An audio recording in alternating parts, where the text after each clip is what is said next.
વડોદરાની વાત કરીએ. વડોદરા ઇન્ટરનેશનલ એરપોર્ટની છત ટપકતી જોવા મળી છે. 8 વર્ષ પહેલા જ બનેલા નવા એરપોર્ટની છતમાંથી પાણી ટપકતું જોવા મળી રહ્યું છે. 160 કરોડ રૂપિયાના ખર્ચે બનેલા એરપોર્ટે તંત્રની ભ્રષ્ટ નીતિની પોલ છતી કરી દીધી છે. એન્ટ્રી પોઈન્ટ પાસે જ છતમાંથી પાણી ટપકતા મુસાફરો પરેશાન થયા છે. કરોડો રૂપિયાના પાણીમાં જતા ત્યારે સ્થાનિકો રોષે ભરાયા હતા. આ સાથે જ અનેક મુસાફરોને હાલાકી વેઠવાનો વારો આવ્યો છે.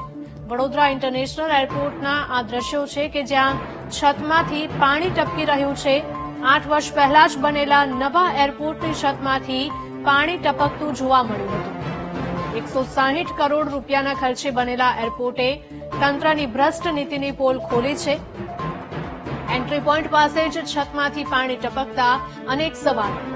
વધુ માહિતી સાથે અમારા સંવાદદાતા માનુ જોડાયા છે. માનુ, જણાવશો કે 8 વર્ષ પહેલા 160 કરોડ રૂપિયાના ખર્ચે આ એરપોર્ટનું નિર્માણ કરવામાં આવ્યું હતું, પરંતુ ક્યાંક ને ક્યાંક હલકી ગુણવત્તા વાપરવામાં આવી હોય કે બાંધકામમાં ગેરરીતિ દાખવવામાં આવી હોય તેવા દ્રશ્યો જોવા મળી રહ્યા છે. છતમાંથી પાણી ટપકી રહ્યું છે.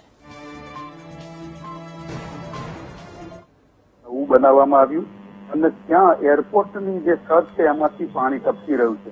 ગઈકાલે ભારે વરસાદ પડ્યો અને વરસાદની અંદર એરપોર્ટની જે એન્ટ્રી છે કે જ્યાંથી મુસાફરો ઉભા રહે છે, મુસાફરોની ગાડી પાર્ક થાય છે, ત્યાં પાણી ટપકી રહ્યું છે. છતમાંથી કરોડો રૂપિયા ખર્ચ કર્યો તેમ છતાંય પાણી ટપકી રહ્યું છે. ત્યારે અનેક કામગીરીને લઈને સવાલો ઉભા થઈ રહ્યા છે કે નવા બનાવેલા એરપોર્ટની છતમાંથી આ પાણી ટપકી રહ્યું છે. કોન્ટ્રાક્ટરના વિરુદ્ધમાં કાર્યવાહી થવી જોઈએ અને આજે પાણી ટપકે તે બંધ કરવા માટેની પણ કાર્યવાહી થવી જોઈએ. અત્યારે હાલ તો ત્યાં આવતા મુસાફરોને વરસાદમાં પલળવું પડે એવી સ્થિતિ અત્યારે આ છત ઉપરથી પાણી ટપકી રહ્યું છે એના કારણે સર્જાય છે. જી હિરલ. જી બિલકુલ માનું, આભાર.